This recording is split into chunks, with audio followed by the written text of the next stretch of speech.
Halo sahabat satwa, ketemu lagi dengan Dokter Hewan Rinda di channel Frisi Pet.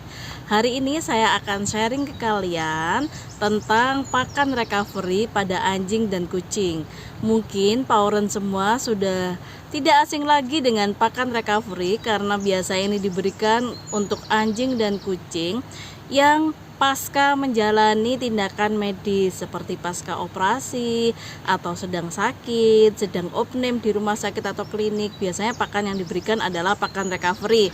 Nah, pakan recovery ini sudah banyak ya Paurens di Indonesia, berbagai macam merek. Setahu saya sendiri yang paling banyak di pasaran tuh seperti recovery-nya RC, Royal Canin, recovery-nya ada merek ENB, Nature Bright, by CP Food itu, dan satu lagi ada Science Direct recovery yang dari Hills gitu, dan mungkin masih banyak merek-merek yang lainnya.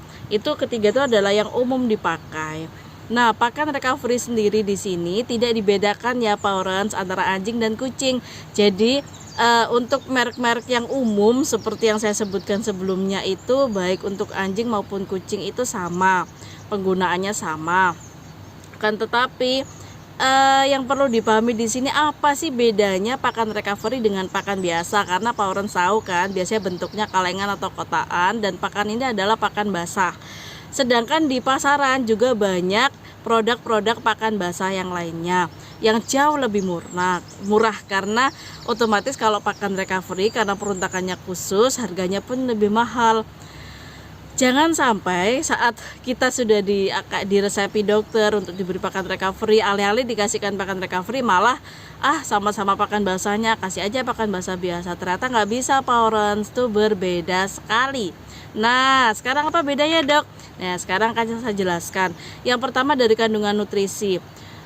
Pakan basah yang recovery ini biasanya dia memiliki protein sekitar 10 atau 12% minimal. Wah, sedikit banget, padahal yang kering aja tuh 27 sampai 30.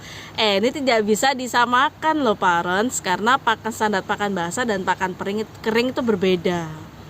Ini kalau pakan basah untuk protein dengan kadar 10-12% minimal ini sudah sangat tinggi, sudah cukup tinggi untuk anjing dan kucing.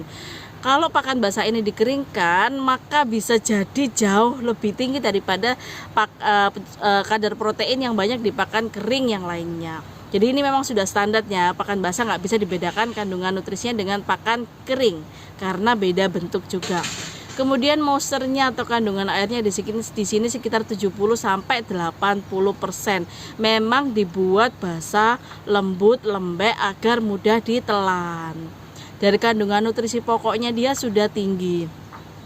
Harapannya si anjing dan kucing ini kalau post recovery kan atau post tindakan medis kan masih males ya, ibarat manusia tuh lidah masih pahit gitu buat makan.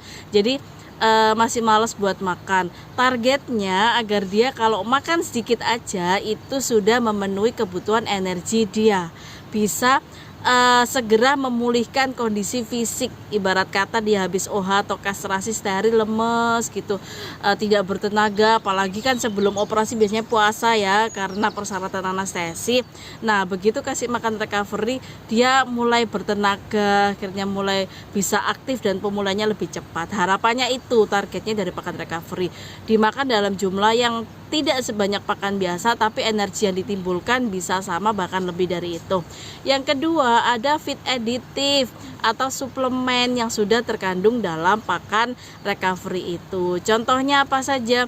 Seperti vitamin multivitamin, dosis dosis recovery bukan dosis maintenance. Kalau dosis maintenance dosis untuk harian, terus suplemen harian.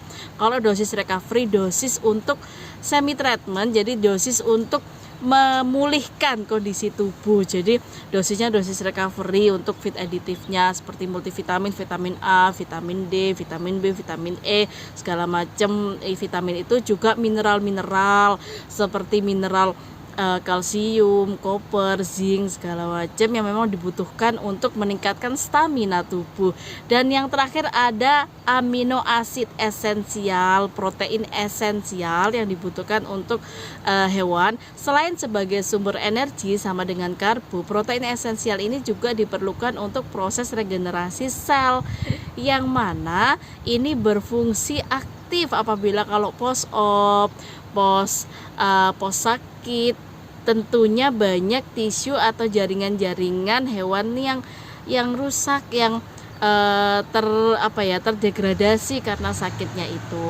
Karena itu penting banget adanya kandungan amino asid esensial yang berguna untuk meningkatkan daya regenerasi sel itu, sehingga proses penyembuhannya juga lebih cepat. Di antaranya ada lisin, ada taurin, dan macam-macam protein esensial yang lainnya.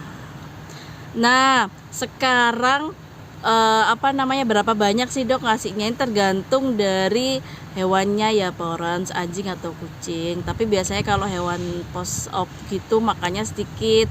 Jadi kalau dia belum bisa menerima makan banyak, ya diencerkan sedikit sambil disuapin dengan air, dengan sendok atau dengan pipet gitu. Jadi bisa menelan sedikit demi sedikit. Keunggulan dari pakan recovery ini palatabilitasnya sangat bagus. Maksudnya apa? Dia mudah memancing nafsu makan hewan ini, bagus banget karena aromanya yang begitu enak, aromanya begitu menyengat dan menggoda, sehingga hewan-hewan sakit itu yang biasanya malas dengan pakan-pakan biasanya dia cenderung mau dengan pakan recovery. Karena itu pakan recovery pasti disertai dengan aroma yang menyenangkan untuk hewan, agar mereka juga semangat untuk makan juga banyak dan segera bisa memulihkan kondisi tubuhnya.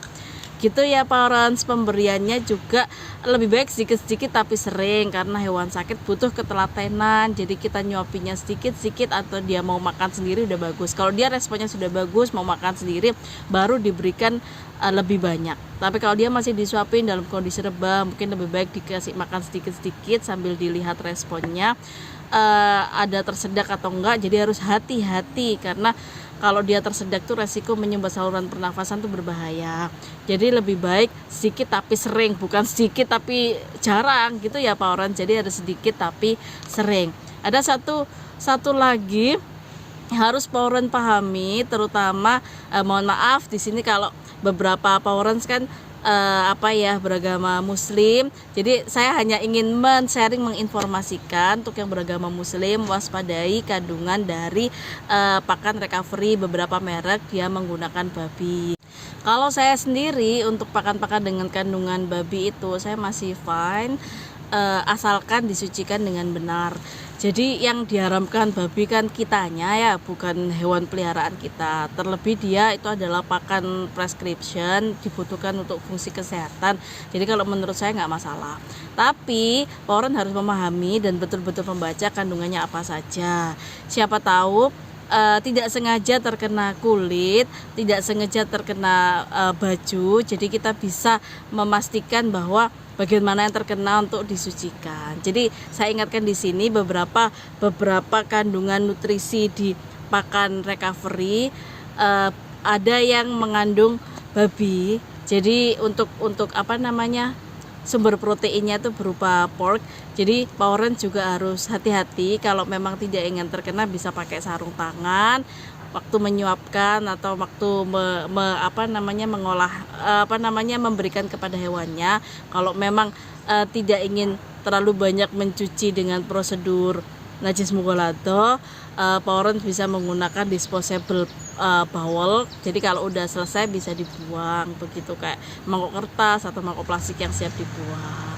Kayak gitu aja ya Powerant ya. Ini semakin lama semakin berisik. Semoga info singkat itu bisa bermanfaat buat Powerant semua. Segera hewannya bisa recovery dengan bagus. Jangan khawatir menggunakan pakan recovery untuk hewan Anda, karena memang bertujuan untuk meningkatkan stamina hewan pasca sakit. Karena itu namanya recovery. Dari Dokter Hewan Rinda cukup sekian, kurang lebihnya mohon maaf sebesar-besarnya. Sampai jumpa di vlog berikutnya. Bye bye.